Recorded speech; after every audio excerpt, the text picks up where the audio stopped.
चंदन प्रकाश नाम के एक पंडित जी रहते थे। वो भगवान शिव के परम भक्त थे।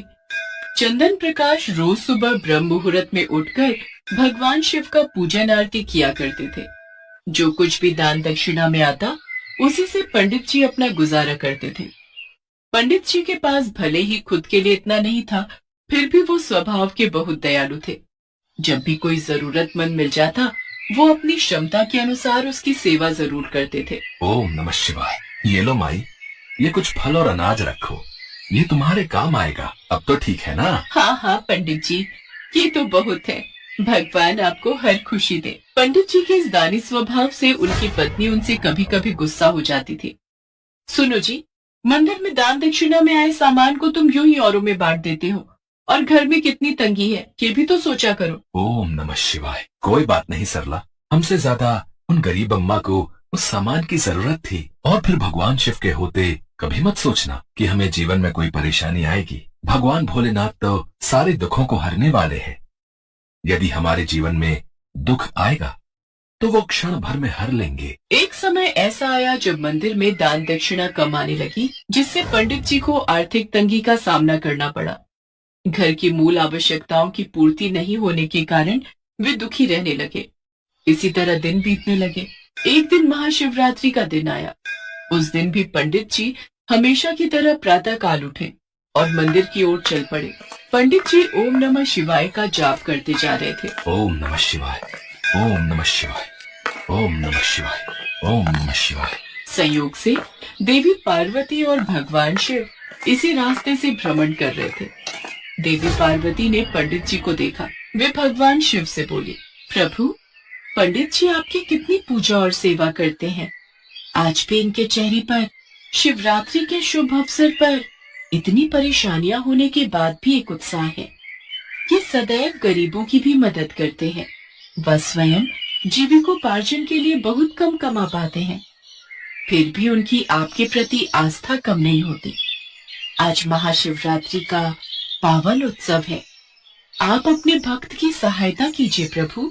देवी पार्वती, अपने भक्तों की चिंता मुझे सदैव रहती है, और वे भक्त जो सदैव गरीब और जरूरतमंदों की सहायता के लिए तत्पर रहते हैं, ऐसे भक्तों के लिए मैं सदैव उपस्थित रहता हूँ। आप निश्चिंत रहिए। आज पंडित जी मेरे शिवलिंग पर जितने बेलपत्र भी चढ़ाएंगे, वही बेलपत्र आज रात्रि में पंडित जी को धनवान बना देंगे। यह बातचीत करके पार्वती जी और शिव जी तो चल दिए, किंतु उसी समय उस राह से एक व्यापारी गुजर रहा था। उसने शिव पार्वती का ये वार्तालाप सुन लिया। अगर चढ़ाए हुए बेलपत्र से वो पंडित धनवान हो सकता है, तो फिर मैं क्यों नहीं हो सकता? मैं आज ही उससे जाकर मंदिर में चढ़ाए हुए सारे बेलपत्र खरीद लूंगा। यही सोच वो लालची व्यापारी पंडित जी के घर पहुंच गया और बोला, पंडित जी, आपने अब तक जितने भी बेलपत्र शिव पूजन में चढ़ाए हैं, वो सब मुझे दे दीजिए। बदले में मैं आपको 100 स्वर्ण मुद्राएं दूंगा। सरला, ये सेठ जी मुझसे क्या मांग रहे हैं?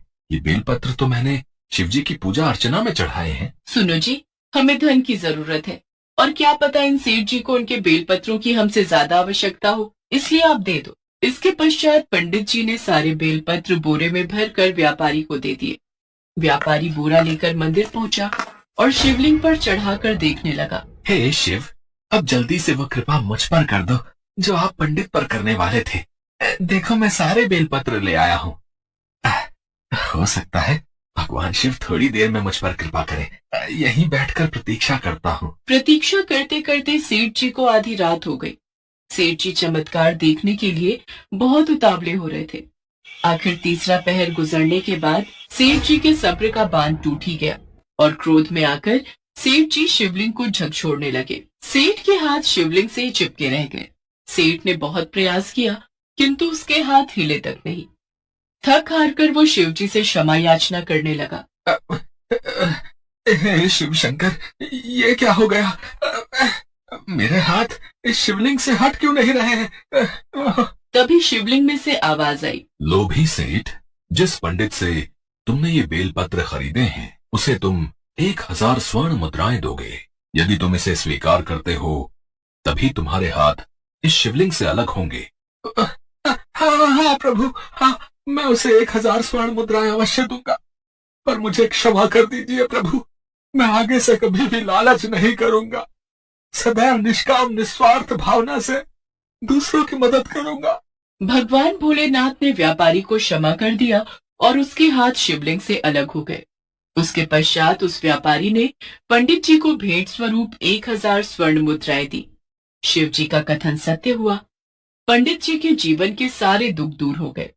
सच है, जो भी प्राणी सच्चे हृदय से भगवान शिव को याद करता है, शिवरात्रि का व्रत रखता है, भगवान शिव उसके जीवन के सारे दुख हर लेते हैं और सदैव उनकी कृपा बनी रहती है।